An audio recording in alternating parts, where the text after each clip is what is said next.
Di mana sih nasionalismenya ini orang? Itu komentar saya ketika ada pejabat yang mengatakan bahwa nelayan Cina yang masuk ke wilayah zona ekonomi eksklusif Indonesia itu harus dibahas dengan santai. Santai matamu, bener deh. Sengaja saya memulai video ini dengan sebuah fakta tentang Natuna. Peristiwa Cina di Natuna yang ternyata diselesaikan oleh pejabat yang berpikir dengan cara pragmatis itu tidak tepat. Bagi banyak pengamat pertahanan Indonesia, hal ini membuktikan satu hal, bahwa Indonesia sudah termakan propaganda Cina, menjadi penakut, menjadi ayam sayur.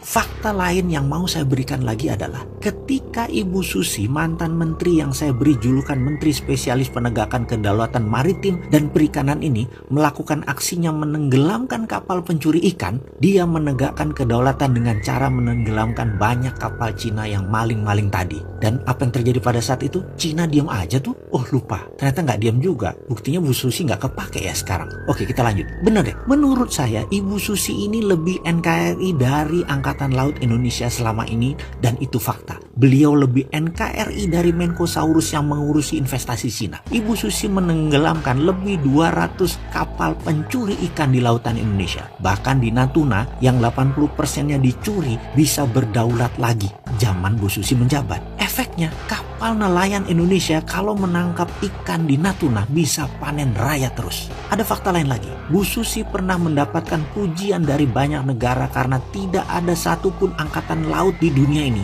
yang pernah dan berani menenggelamkan kapal Cina lebih dari 100 buah. Dan Bu Susi sudah melakukannya. Itu dulu. Kalau sekarang Coast Guard Cina kawal nelayan Cina yang katanya mengejar ikan Cina dari zona ekonomi Cina menuju wilayah zona ekonomi Indonesia. Jadi bukan mencuri ikan, dia ngejar ikannya yang ngabur. Oke, kita tanya terbalik deh. Kalau ikannya kita kejar sampai zona ekonomi Cina, masalahkah? Apa nggak nelayan kita dibom sama pasukan angkatan laut Cina? Lah kok dikasih masuk di sisi baliknya wilayah Indonesia oleh Cina? Emang kita takut? Takut apa, Pak? Oh iya, katanya dalam sidang kabinet waktu dulu itu, perilaku Bu Susi mendapatkan banyak kritikan dari negara Cina, kata seorang pejabat yang sering membela kepentingan Cina Tiongkok di Indonesia. Lalu dia menyarankan dari saat itu hingga saat ini untuk Laut Cina Selatan untuk dibiarkan, berikan saja Cina untuk memakainya. Seperti Tiongkok lakukan selama ratusan tahun sebagai traditional fishing groundnya Cina. Dilanjutkan katanya, dengan demikian Cina akan terus membantu Indonesia dari sisi lain, yaitu sisi keuangan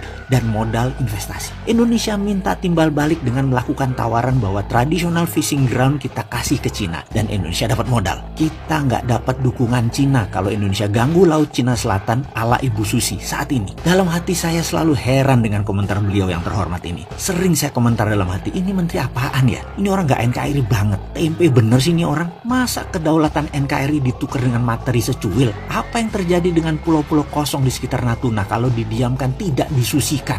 Yang sebentar lagi isinya nelayan Cina, lalu jadi Spratly jilid 2. Lalu lepas seperti si Padan dan Ligitan. Ngasih Cina traditional fishing ground, langkai dulu mayat pejuang NKRI, Bung. Begini Komandan, di sekitar Natuna ribuan tahun juga sudah jadi traditional fishing ground bangsa Indonesia. Geblek aja dikasih Cina. Cina kasih duit memang selesai masalah. Duit Cina harus dibalikin kan? Sementara Natunanya hilang. Oke, sekali lagi, saya ini bukan pengkritik tanpa solusi. Saya minta video ini berkenan untuk diviralkan. Kita selesaikan once and for all masalah Cina, Natuna, dan Laut Cina Selatan. Mulai sekarang di seluruh buku pelajaran nasional ganti nama Laut Cina Selatan menjadi Laut Natuna Utara. Itu traditional fishing groundnya bangsa Indonesia. Saya minta Menteri Luar Negeri melobi PBB, melobi Mahkamah Internasional bahwa kami bangsa Indonesia dengan ini menyatakan wilayah utara kami bernama Laut Natuna Utara. Ini adalah branding yang mencabut akar masalah dengan pemahaman Laut Cina Selatan punya Cina. Nanti dulu, di sisi utara Indonesia ini brand baru nasional.